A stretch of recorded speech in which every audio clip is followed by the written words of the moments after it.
everybody. What's happening? So part two of the Cyclone Lab, we'll deal with tornadoes, smaller, incredibly intense versions of cyclones. And most of this I'm thinking you can read through and figure out. I don't think there's a ton that I need to really micromanage on this. So what I did, I found some slides from the National Weather Service about it. So there's a basic timeline of the event, a little bit on how they form. So check out those two blanks. I think they're pretty doable. That I didn't do anything with this photo, but it's just remarkable the damage that these things do. And yet nearby houses can be just fine. What's a bad idea? Check that slide out. It's crazy. This might be the harder part, but those 5 questions right there will be based on this map. What's going on? And hey, you remember how to use station models, right? These are station models on a real weather map. Let's make it real big.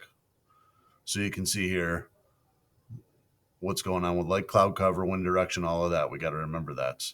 There's a front right there, and there's some more station models on this side. The wind's going a different way. That's really the key to what this one is. Think about that in the air masses, and you'll be A-okay.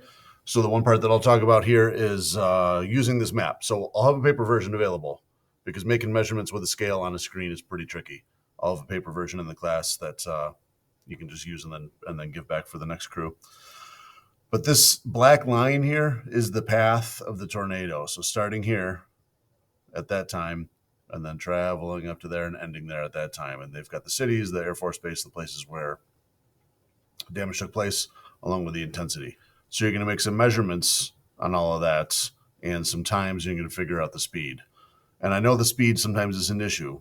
So if you get some number of hours and some number of minutes, if we're going to do math with that to get a rate, we need it as a decimal. So I tried under this key, hopefully kind of makes sense. How many hours? I'm going to put in some numbers that are definitely not right. So if you go and write that this tornado lasted for 7 hours and 34 minutes, I'm going to say you're not listening to the video, you're only watching. Don't do that. So if this were the case, it would be the 7 hours. And then what you do with this is take this over 60. So calculator, 34 over 60 is about 0.6, right? So 7 hours and 34 minutes is really 7.6 hours. Now you'll do that with the real times that you got off the map here to here. How long did it take?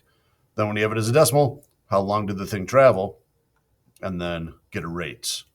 And a rate is just like rate of change from ESRT, which we should be pretty comfortable with by now. I guess I could pop it up quick.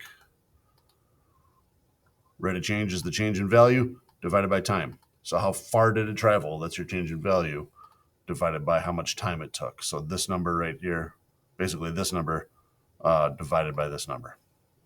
Cool. Then the width, it's a bit of a pain to do. Like, what's the widest point here? Try to tell me what that is, and then tell me about how wide it is according to this scale. It's less than a mile, right? So it's going to be a little tricky, but doable. You can do it. A couple questions on tornadoes. These are both regions examples. So those two are regions. This is a regions example. And then we're on to part 3, which will be another video. Good luck, everybody. Keep it up.